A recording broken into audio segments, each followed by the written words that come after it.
Hey!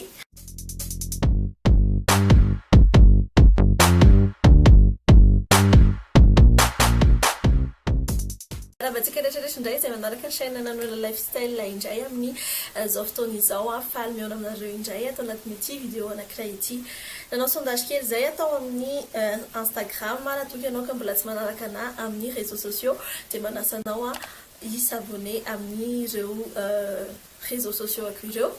Nanao sondage izay atao hoe inona ny vidéo tianareo hita na unboxing na ny expérience-ako mikasika ny produit fake na ny produit tsy tena izy eto Madagasikara zany. Dia tena be dia be ianareo no misafidy an'ilay hoe expérience no horesahany. Tsara indrindra no anton'ity vidéo anankiray ity hitatarako anareo ny zavatra niainako mikasika an'izay hoe produit fake izay satria tena be dia be mitobaka be mihitsy izy amin'izao eto Madagasikara. Dia nataoko amin'ny teny gasy mihitsy izy ity mba ho an'ny malagasy rehetrarehetra mihitsy satria mbola be dia be no tsy mahalala an'io produit hoe tsy tena izy io be dia be mbola hoe mividy an'izy io. Dia zay no tiako nanaovana anazy ity amin'ny teny gasy. Raha toa ka tianareo izany vidéo izany dia manasa anao j'aime ity vidéo ity, anisy commentaire koa ao ambany ao. Raha toa koa ianao ka mbola tsy abonné dia manasa anao s'abonner amin'ny chaîne dia anindry ihany koa ilay laklosy kely eo ambany eo mba azonao ny notification rehetra ao amin'ny vidéo izay alefako eto amin'ny chaîne.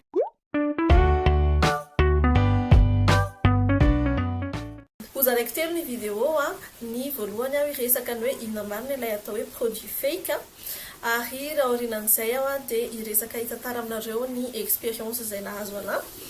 Dia farany ireo torohevitra maro samihafa izay mety hoe azoko omena anareo mikasika an'izay hoe produit fake izay. Inona marina ary ilay hoe produit fake tena feno anazy eraky ny tsena eto Madagasikara amin'izao fotoana izao. Misy boutique tena faran'izay tsara nefa dia fake ny zavatra amidiny ao. Misy ihany koa ny Facebook maro samihafa ny produit fake nefa ny lazainy fa authentique. Ny produit fake dia ireo izay hoe produit tsy tena izy nefa ny mitondra n'ilay marka n'ilay olona zany ohatra. Tena be dia be mihitsy izao ny hitantsika eny amin'ny tsena eny NYX, Huda Beauty, Anastasia Beverly Hills, BH Cosmetics, sisa tena be dia be izy no Kylie Jenner zany moa dia efa tsy resahana intsony tena be dia be mihitsy eny amin'ny tsena eny. Dia maro tsika no voafitaka satria misy an'ilay ataon'zareo hoe dupe fa tsy fake.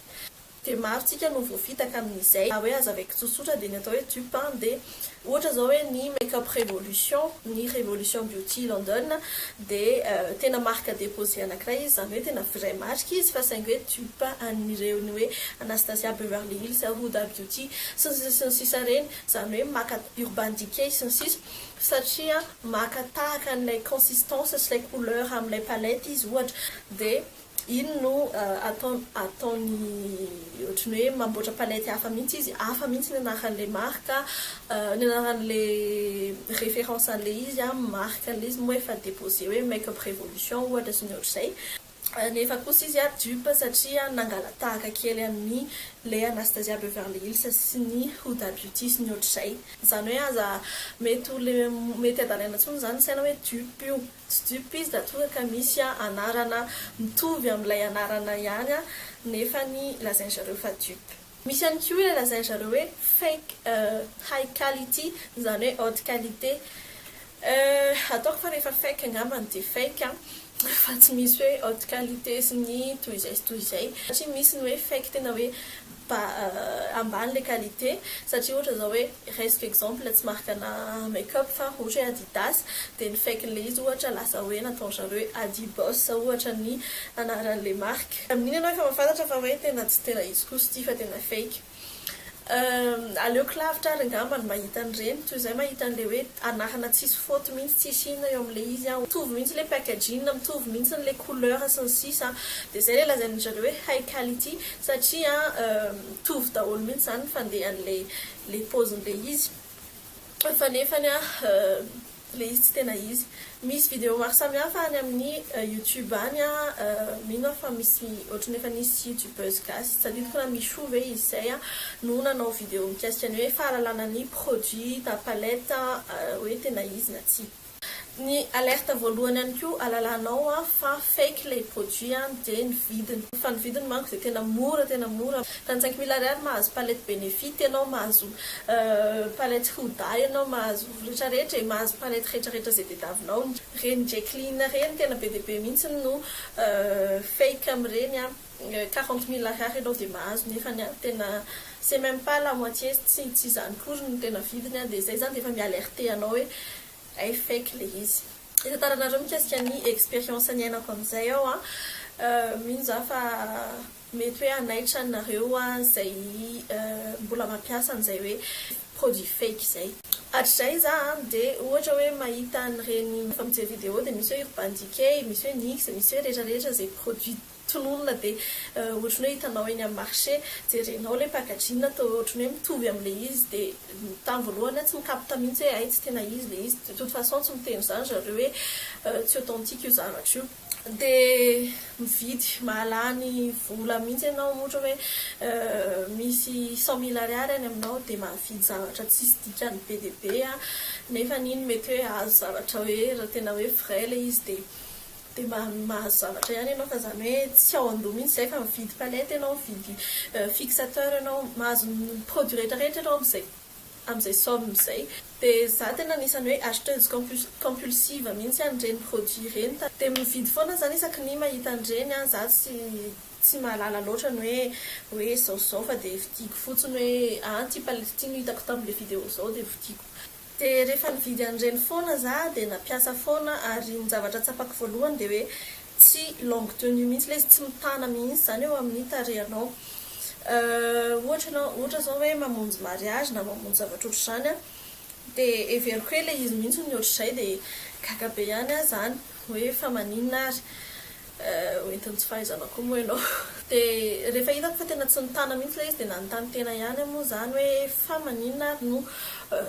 nisy an'izay zavatra ohatr'izay zany. Izay zavatra tsikaritro voalohany ny ankoatr'izay dia ny eo amin'ilay hoe effet an'le izy, ny ono zany fivoakan'le izy. Tamin'ny voalohany moa zany ianao mbola hoe débutante eny hatramin'izao mbola tsy mahay maquillage loatra mihitsy fa tamin'ny voalohany ianao tena hoe mbola tena hoe débutante dia zay ny eritreretiko hoe zay ngamba tsy mampivoaka an'le izy satria ohatrany hoe pâteux be zany, ohatrany hoe tsy haiko ohatrany hoe mitetateka be zany tarehanao manao an'le izy dia tamin'ny voalohany zay za ihany zany mekitsiny hoe tsy mahay dia ohatr'izay. Nefa plus mandeha ny andro plus ianao mba manao exercice ohatran'izay tsisy fiovana loatra le endrika zany fa ohatrany hoe misy an'izay hoe ratsy zay foana le effet. Zay no signe voalohany dia ankoatr'izay rehefa manao an'ilay maquillage ihany koa za dia somary ohatrany mangirana be zany nefa za tsy manao highlighter, tsy manao ninino. Dia teneniko foana moa zany hoe za mihitsy ngamba tsy mahay manao an'ilay izy dia bof navelako teny ihany. Fa ny tena hoe nanomboka nisy prise de conscience amin'izay za satria nanomboka nangididy amin'izay ny tarehako. Mangididy ny tarehako fa everiko hoe effet an'ny masoandro aloha tamin'ny voalohany dia hoy za hoe non tsy maquillage io fa mety tsy mahazaka masoandro za. Dia mbola nanao maquillage teny. Un jour amin'izay nanao maquillage za dia nampiasa fard à paupière izay. Nanao an'ilay izy amin'izay dia mavesatra be mihitsy hoe masoko io vao tratrin'ny masoandro tonga dia ohatrany hoe tadikipo azy zany. Dia mangididy be tena mahalailay be mihitsy ilay maso dia lasa ohatrany hoe mikoso maso foana. Dia teo amin'izay no ohatrany hoe tsapako zany hoe misy le maquillage mihitsy angamba no olana fa tsy resaka hoe za tsy mahatanty masoandro. Dia teo amin'izay no nisy ny prise de conscience dia hoe tsy hanao maquillage intsony fa tsy maintsy hajanonako izy ity satria tamin'izay moa mbola averiko ihany tsy fantatro le izy hoe fake dia mbola ozy hoe fa za mihitsy zany tsy natao an'ny maquillage. Plus tard rehefa tsy haiko firina taty aoriana amin'izay dia tsy maintsy namonjy soirée za dia tsy maintsy nanao maquillage amin'izay dia napiasa fixateur. Izay fixateur izay no tena hoe ataoko hoe tena prise de conscience goavana angamba satria napiasa an'le izy za tsy dia tena hoe nanao fond de teint sy ny sisa za fa ny teo amin'ny maso dia zavatra kelikely fotsiny dia nasiako an'ilay spray ihany moa zany satria mba hitana kokoa le izy. Rehefa avy nampiasa an'io amin'izay za dia dia mivoaka amin'izay ny botsibotsina rehetrarehetra ary tena nakamobe mihitsy moa izay tarihako izay fa tena feno hatrany amin'ny vatako rehetrarehetra tany dia za nefa tsy ninona hoe crevette de toute façon za tsy vetina hoe allergie manao allergie ana hoe fruits de mer na ohatr'izany dia nefa nietsika be ny allergie ako tena nagitidy be daholo aty amin'ny tanoko aty misy vontovonto rano be zany tena hoe zavatra nampatahotra be anahy mihitsy izay nanontany tena foana za hoe fa inona ilay izy finalement ilay spray satria ny antony nalalako an'izay indray tena nanao expérience mihitsy za hoe appliqueko ihany izany hoe namono tena ihany moa zany mampijaly ny vatako fa na-appliqueko ihany le izy alalako tsara fa izy le izy dia tena le izy reto le izy tena hoe ilay spray zany tena nampisy an'izay allergie be anahy zay tsy lany daty io zavatra io tiako tenena hoe amin'le izy fake mihitsy no nakarary anahy fa tsy hoe resaka hoe périmé na zavatra ahoana zavatra vao nividiako le izy de toute façon rehefa eo amin'izay lasa mitady araky ny internet sy ny sisa teo aho vao nandinika fa zavatra fake daholo tena hoe fake daholo ny zavatra nananako hatrany amin'ny kely indrindra tiako tenena hoe hatrany amin'ny gel sourcil ka hatrany amin'ny spray fixateur rehetrarehetra zany dia teo no nanao prise de conscience dia teo no hoe ozy hoe tena tsy izy daholo jereko amin'izay le prix an'le tena izy hatr'izay mahagaga anahy ohatrany hoe tsy tomboky mihitsy ny hoe hijery référence ana prix ny ohatr'izany zay vao nanomboka nijery prix hoe ay ve ohatr'izao mividin'le tena izy sy toy izay teo za vao hoe andeha amin'izay anangom-bola hividy an'le tena vrai marque dia mety antanareo hoe firinana vao afaka le izy somary elaela mihitsy no vao afaka izay zavatra izay ny fotoana tena tsy nanao maquillage mihitsy tiako lazaina anareo fotsiny dia hoe tena mety karary io zavatra io mety tsy ho tatin'ny vatanao io tsy fantatrao izay effet nocif hoentin'le izy fa zay no zavatra ny ainako dia zarako aminareo mba tsy hisy intsony ho tafalatsaka ao anatin'izay hoe zavatra fake eraky ny boutique io zany tsika ohatrany hoe voasarika amin'ilay izy satria tsara be loatra ilay